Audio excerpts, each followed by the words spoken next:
Eto na po ang part 18 na paglilinis sa kabilang bahay at dahil medyo madami-dami na nga akong gamit na pinagdadala dito na feeling ko nakasikip yung iba kaya naman mag-aalis ako ng mga gamit dito gaya na lang nitong modern rocking chair. Pinalitan ko na rin pala yung kortina dito para maiba naman at para malabhan din yung dating kortina. And kung mapapansin ninyo, yung kortina na ikinabit ko, yan yung kailan lang nakakabit sa bahay namin. But of course, bago ko binitbit yan dito, nilabhan ko naman yan. Bale, 4 na panel ng kortina nga pala yung kinabit ko sa bintana nila. Since malaki-laki yung bintana, maganda talaga na 4 na panel yung ilagay dyan. And then dito naman sa maliit na sofa, i-clear ko lang yan, inalis ko lang yung mga nakatambak na mga gamit. Then itong modern rocking chair, kailangan niyang ma-disassemble dahil most of the time, hindi siya nagagamit, nakatambak lang yung kung ano-ano dyan, and pampasikip lang siya dito sa sala. Diba nung kailan, nagbitbit naman ako dito ng bed frame, which is maliban sa nagiging sofa na siya, higaan na rin siya. So yun talaga yung madalas na ginagamit na upuan. And mapadpad naman tayo dito sa kusina. Etong metal nga pala na 2-layer na cabinet.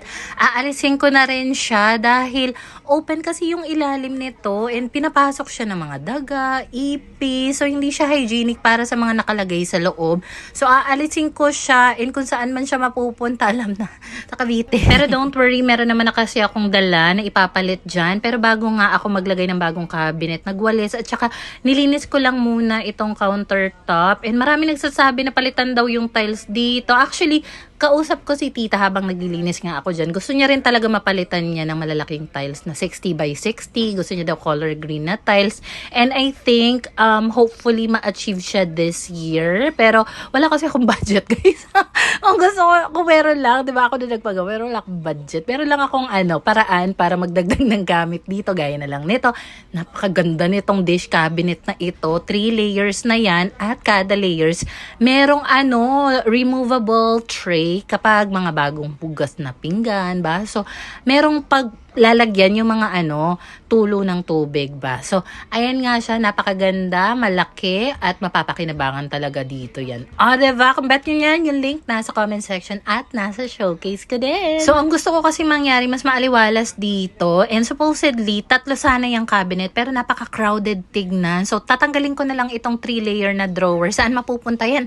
Sa bahay ko naman. So, nag-exchange gift lang. Nagpapalit-palit lang yung mga gamit ng pwesto dito. Kung hindi nasa apartment ko, apartment ni Papa, o kaya nandito sa kabilang bahay, o kaya naman nandun sa bahay ng kuya ko sa Cavite. Charot. Pero pag napunta na sa kuya ko, wala nang kuhaan yun, napakalayo. And baka may magsabi, buti pinapayagan ka mga alam ng mga arrangement dyan, mga gamit-gamit. Oo naman, wala namang problema sa kanila. Kaya naman, win-win situation to kasi marami nagsasabi, naglilinis ka lang dyan para may content. Kaya naman sa'yo. At least nakapaglinis ako ng bahay ng iba at the same time, may content pa ako, di ba? Win-win. Okay lang din naman sa kanila na nagdadagdag ako ng mga gamit dito, nag-aalis ako ng mga gamit dahil hinahayaan lang nila ako dahil wala naman ako ibang goal dito kundi mas maging maganda yung baler nila. Medyo tsaka lang talaga yung sahig dahil meron akong kapalpakang nagawa dyan. Anyway, hindi man halata pero meron din akong binago dito sa sala area naman maliban sa bedsheet nila. At syempre, gumawa na rin ako ng content dito para sa mga bagong bedsheet at kung ano-anong gamit na pinagdadala ko. At habang nakahiga nga ako dito, napansin ko talaga na mas maaliwalas na ngayon yung sala nila dahil kita mo naman wala na dyan yung nakaharang na rocking chair. Mas okay nang gumalaw-galaw dito. Next time sa ibang part naman tayo dito sa kabila maglilinis. Pero for now, yan lang ang kinaya ng energy ng Momshi. At ang pinaka-finale, eto nga pala magmamap ako ng floor.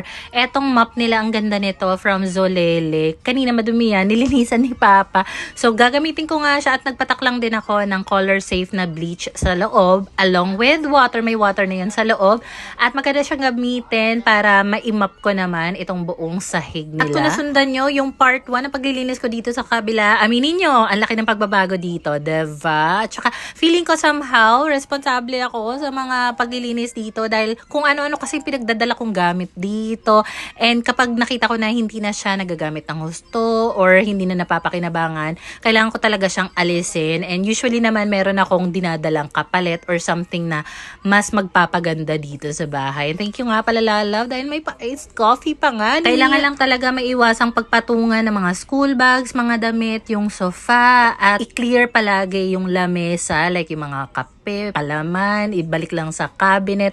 So, ayun lang naman ang kailangan dahil madali na lang talagang ma-maintain ito. Pagpasensyahan nyo na yung kurtina sa lababo. Natanggal kasi yung thumbtacks. Wala na ako mahanap na thumbtacks. Pero, ayun lang naman ang mga chika ng Momshi. Wala muna tayong mini vlog today dahil medyo nagpahinga ako ng weekend, guys. Pero, iyan na nga pala ang itsura ng sala ngayon. Thank you so much for watching.